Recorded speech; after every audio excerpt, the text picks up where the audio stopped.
पश्चिम बंगाल में सियासी हिंसा का दौर जारी है। बीजेपी दफ्तर में हुए हमलों को लेकर पार्टी ने चुनाव आयोग का दरवाजा खटखटाया है। कोलकाता में चुनावी रथ पर हमले के खिलाफ चुनाव आयोग से शिकायत की है। बीजेपी का एक 4 सदस्यीय प्रतिनिधि मंडल स्वप्न दास गुप्ता, बीजेपी एमपी अर्जुन सिंह, शिशिर बजोरिया और सव्यसाची दत्त ने चुनाव आयोग कार्यालय में जाकर मुख्य चुनाव अधिकारी को ज्ञापन सौंपा, जिसमें बंगाल पुलिस पर गंभीर आरोप लगाए। आचार संहिता लागू होने के साथ ही चुनाव आयोग ने हिंसा और कानून व्यवस्था को लेकर कड़ी कार्रवाई करनी शुरू कर दी है। राज्य के एडीजी कानून व्यवस्था जावेद शमीम को हटा दिया गया है। उनकी जगह डीजी फायर सेवा जगमोहन को नया एडीजी बनाया गया है। एडीजी चुनाव आयोग के साथ नोडल एजेंसी के रूप में काम करता है। जावेद शमीम को डीजी फायर सेवा बना दिया गया है। हाल ही में सीएम ममता बनर्जी ने जावेद शमीम को नया एडीजी बनाया था। 5 राज्यों में होने वाले विधानसभा चुनाव की तारीखों के ऐलान के साथ ही सियासी दल चुनावी रणनीति तय करने में जुट गए हैं। तमिलनाडु में होने वाले विधानसभा चुनाव को लेकर एआईएडीएमके और बीजेपी के बीच बातचीत शुरू हो गई है। दोनों पार्टियों के बीच चुनाव को लेकर सीटों के बंटवारे पर चर्चा हुई है। सीटों के बंटवारे के मद्देनजर राज्य के मुख्यमंत्री ई पलानीस्वामी और उप मुख्यमंत्री ओ पन्नीरसेल्वम के आवास पर बीजेपी नेताओं ने मुलाकात की है।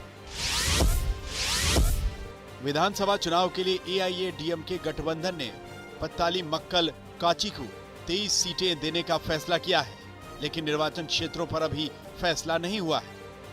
वहीं आज गृह मंत्री अमित शाह तमिलनाडु और पुडुचेरी के दौरे पर हैं। चुनाव की तारीखों के ऐलान के बाद अमित शाह का ये पहला दौरा काफी अहम माना जा रहा है। तमिलनाडु में चुनाव प्रचार के लिए पहुंचे कांग्रेस के पूर्व अध्यक्ष राहुल गांधी ने मोदी सरकार पर निशाना साधा। रिलायंस और अडानी को फायदा पहुंचाने का आरोप लगाते हुए राहुल गांधी ने किसानों के मुद्दे पर सरकार को घेरने की कोशिश की। वहीं राहुल ने बीजेपी पर लोकतंत्र पर हमले को लेकर भी तंज किया। कांग्रेस लीडरशिप से नाराज पार्टी के सीनियर लीडर्स ने जम्मू में शांति सम्मेलन का आयोजन किया, जहां कांग्रेस की अंदरूनी कलह एक बार फिर देखने को मिली। कांग्रेस नेता कपिल सिब्बल ने कांग्रेस के कमजोर होने की बात कही। वहीं गुलाम नबी आजाद ने चौंकाने वाला बयान दिया। कांग्रेस के दिग्गज नेता ने कहा कि मैं राज्यसभा से रिटायर हुआ हूं, राजनीति से नहीं।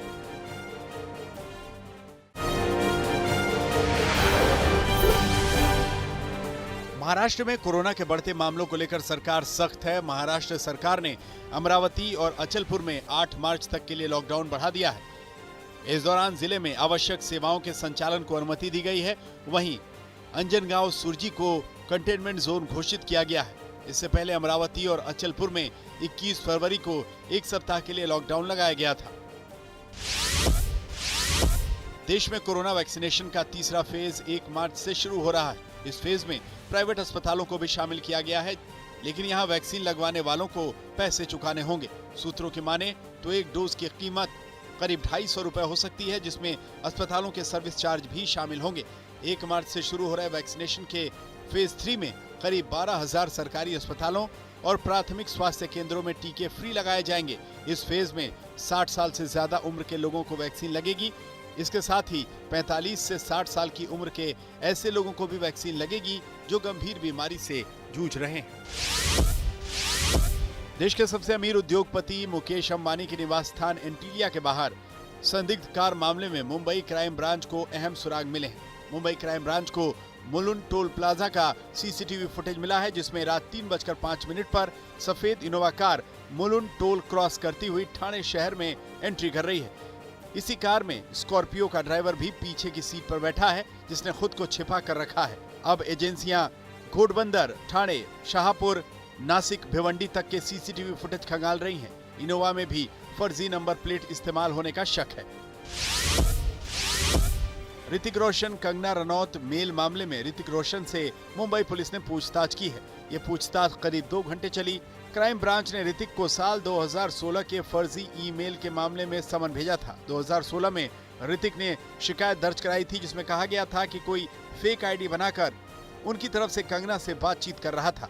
कहा जा रहा है कि इस केस में एक बार फिर कंगना से भी पूछताछ हो सकती है। भारतीय क्रिकेट टीम के तेज गेंदबाज जसप्रीत बुमराह इंग्लैंड के खिलाफ होने वाले चौथे टेस्ट मैच में नहीं खेल पाएंगे। वो निजी कारणों से चयन के लिए उपलब्ध नहीं होंगे। बुमराह ने बीसीसीआई से चौथे टेस्ट के लिए टीम से रिलीज करने का अनुरोध किया था, जिसे बीसीसीआई ने स्वीकार कर लिया है। बुमराह इंग्लैंड के खिलाफ जारी टेस्ट सीरीज के पहले और तीसरे टेस्ट मैच में खेले थे, जबकि दूसरे टेस्ट में उन्हें आराम दिया गया था। भारत और इंग्लैंड के बीच पुणे में होने वाले वनडे मुकाबले की इजाजत महाराष्ट्र सरकार ने दे दी है। हालांकि महाराष्ट्र में बढ़ते कोरोना के मामलों को देखते हुए ये मुकाबला बिना दर्शकों के खेला जाएगा। टेस्ट T20 सीरीज के अलावा भारत और इंग्लैंड को 3 वनडे मैचों की सीरीज खेलनी है। वनडे मैच पुणे में आयोजित होने हैं। पहले अटकलें लगाई जा रही थी कि महाराष्ट्र में कोरोना के बढ़ते मामलों के चलते वेन्यू शिफ्ट किया जा सकता है। वेस्टइंडीज की धाकड़ बल्लेबाज क्रिस गेल एक बार फिर अंतर्राष्ट्रीय क्रिकेट में धमाल मचाने के लिए तैयार। क्रिस गेल की 18 महीने बाद वेस्टइंडीज टीम में वापसी हुई है।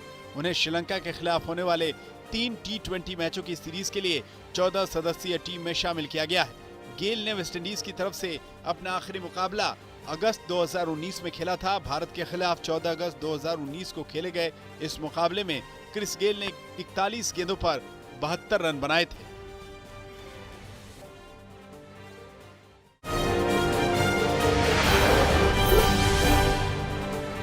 दिल्ली से सटे गाजियाबाद में एक शख्स ने अपनी पत्नी और बच्चे की हत्या की सुपारी दे डाली। मामला कविनगर इलाके का है, जहां रहने वाले अजय नाम के एक शख्स ने बीमा की रकम के लिए पत्नी और बेटे की हत्या की साजिश रची और उनकी हत्या के लिए 5 लाख रुपए की सुपारी दे दी। लेकिन सुपारी लेने वाले शख्स ने ही उनकी पत्नी को इस साजिश की जानकारी दे दी। इसके बाद पत्नी की शिकायत पर आरोपी पति और उसके एक साथी को गिरफ्तार कर लिया गया है, जबकि सुपारी लेने वाला फरार है। रोहतक के महम कस्बे के निंदाना गांव में हुई फायरिंग में 2 युवकों की मौत हो गई, जबकि 2 युवक गंभीर रूप से घायल हैं। घायल युवकों को पीजीआई रोहतक रेफर कर दिया गया है। बताया जा रहा है कि फायरिंग की इस वारदात के पीछे वजह पुरानी रंजिश है। पुलिस केस दर्ज कर पूरे मामले की जांच में जुटी है। यूपी के बिजनौर के नगीना में कनेक्शन काटे जाने पर बिजली विभाग के एसडीओ और जेई के साथ मारपीट की गई। साथ ही अधिकारियों को जान से मारने की धमकी भी दी गई। लोगों ने बिजली विभाग के अधिकारियों को 1.5 घंटे तक बंधक बनाए रखा। पुलिस की टीम ने मौके पर पहुंचकर एसडीओ और जेई को रिहा कराया। अधिकारियों पर हमला करने वालों के खिलाफ पुलिस ने केस दर्ज कर लिया है। बिहार के मुजफ्फरपुर के मनियारी इलाके में जहरीली शराब से एक शख्स की मौत का मामला सामने आया है। जहरीली शराब से मौत के बाद पुलिस ने गांव में छापेमारी की। इससे पहले 19 फरवरी को मुजफ्फरपुर के ही दरगाह टोला गांव में 5 लोगों की जहरीली शराब से मौत हुई थी। प्रदेश में शराबबंदी के बीच जहरीली शराब से लोगों की मौत पुलिस प्रशासन पर सवाल खड़े कर रही है। यूपी के चंदौली में पुलिस ने चोरों के ऐसे गिरोह का पर्दाफाश किया है जिसका सरगना नेशनल स्तर का पहलवान रह चुका है। गैंग के सरगना शमशेर सिंह ने अपने गैंग के साथियों के साथ मिलकर 18 जनवरी को चोरी की वारदात को अंजाम दिया था। पुलिस ने इस केस में 4 आरोपियों को गिरफ्तार किया है। साथ ही उनके पास से 30 लाख के गहने, नकदी और चोरी के सामान बरामद किए हैं। यूपी के मुजफ्फरनगर के खतौली इलाके में पुलिस ने छापेमारी कर अवैध पटाखों का जखीरा बरामद किया है। छापेमारी में जब्त किए गए पटाखों की कीमत लाखों में है। पुलिस ने अवैध पटाखा बनाने वाले 2 आरोपियों को गिरफ्तार किया है, जो काफी समय से अवैध तौर पर पटाखा बना रहे थे। यूपी के हरदोई जिले में 2 साल की बच्ची से रेप की कोशिश का मामला सामने आया है। परिवार वालों की शिकायत के बाद पुलिस ने आरोपी युवक को हिरासत में ले लिया है।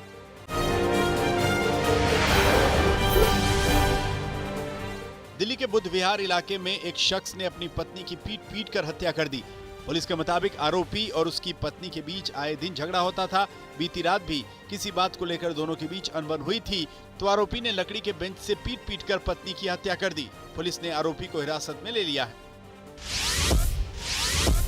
राजस्थान के सीकर के दाता रामगढ़ इलाके में एक महिला की गला रेत कर हत्या कर दी गई। जानकारी के मुताबिक मृतक महिला का पति घर से बाहर सामान लेने गया था। जब वह वापस लौटा तो उसकी पत्नी को मृत पाया। पुलिस हत्या की इस वारदात के पीछे किसी जानने वाले का हाथ होने की आशंका जता रही है। करीबियों से पूछताछ कर पुलिस हत्या के आरोपी की तलाश में जुटी है। दिल्ली के पंजाबी बाग इलाके में नाबालिग लड़कों ने एक महिला और उसके बेटे पर धारदार हथियार से हमला कर दिया। महिला की गलती बस इतनी थी कि उसने लड़कों से शोर नहीं करने के लिए कहा था। ये बात उन्हें इतनी नागवार गुजरी कि एक लड़के ने महिला और उसके बेटे पर चाकू से ताबड़तोड़ वार करना शुरू कर दिया और हमले के बाद आरोपी मौके से फरार हो गए। मध्य प्रदेश के बैतूल में चॉकलेट के रैपर में अफीम भरकर बेचने वाले 2 तस्करों को पुलिस ने गिरफ्तार किया है। दोनों तस्करों के पास से 5 किलो 600 ग्राम अफीम बरामद हुई है, जिसकी अंतर्राष्ट्रीय बाजार में कीमत 2 करोड़ रुपयों तक बताई जा रही है। गिरफ्तार आरोपी अफीम राजस्थान के सीमावर्ती इलाके से लेकर आते थे और बैतूल में इसको चॉकलेट के रैपर में पैक कर बेचते थे। तस्करों की गिरफ्तारी के बाद पुलिस अब इनके नेटवर्क का पता लगाने में जुटी है। यूपी के कानपुर में पुलिस ने लंबे समय से चल रहे सरिया चोरों के गिरोह को भंडाफोड़ किया है। पुलिस ने लाखों की सरिया के साथ 3 शातिरों को गिरफ्तार किया है। तीनों शातिर ट्रक में चोरी का सरिया लादकर बेचने जा रहे थे। गिरफ्तारी के बाद आरोपियों ने सरिया चोरी की कई वारदातों में शामिल होने की बात कबूल की है। यूपी के उन्नाव में लगातार मिल रही धमकियों से तंग आकर एक शख्स ने खुदकुशी कर ली। मामला अचलगंज थाना क्षेत्र के बेथर गांव का है, जहां एक अधेड़ शख्स को गांव के ही कुछ लोग पिछले कुछ दिनों से धमकी दे रहे थे। धमकी से तंग आकर उस शख्स ने फांसी लगा ली। सुसाइड नोट में गांव के ही 3 लोगों पर आरोप लगाया है, जिसके आधार पर पुलिस ने खुदकुशी के लिए उकसाने का केस दर्ज किया है और आरोपियों की तलाश में जुट गई है। एमपी के सागर जिले के नेशनल हाईवे 26 पर हुए भीषण सड़क हादसे में महिला समेत 3 लोगों की मौत हो गई। घटना गौर झामर थाना क्षेत्र के चौपड़ा गांव के पास की है, जहां एक तेज रफ्तार कंटेनर ने बाइक सवारों को कुचल दिया, जिससे 3 लोगों की मौके पर मौत हो गई।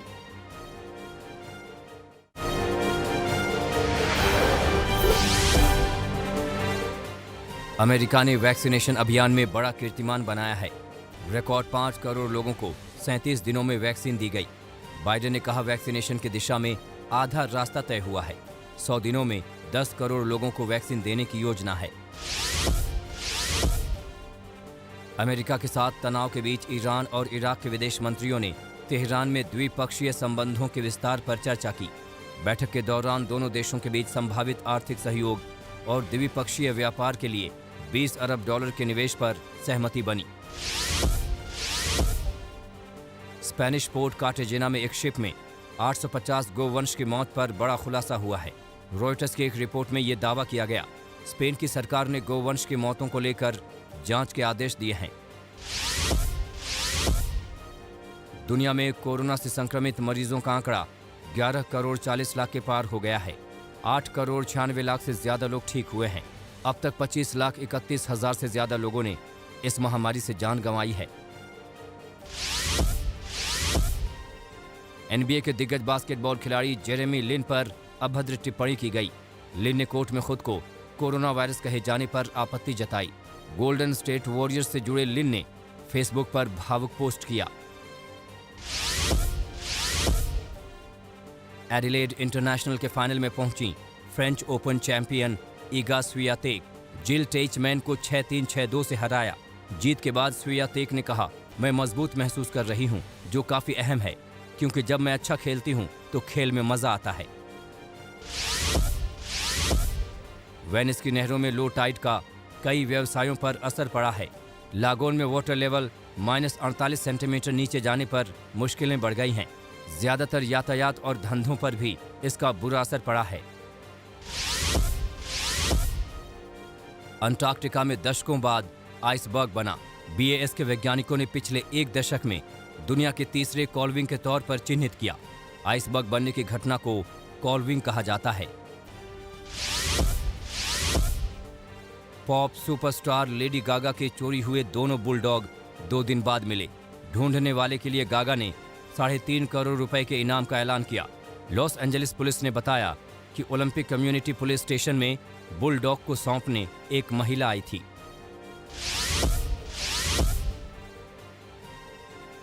चीन में पिछले 15 दिन से चल रहे स्प्रिंग फेस्टिवल के आखिरी दिन भी कई रंगारंग कार्यक्रम हुए। रोशनी में नहाया दिखा चीन की राजधानी समेत कई मुख्य शहर। देश भर से आए कलाकारों ने एक से बढ़कर एक कार्यक्रम पेश किए।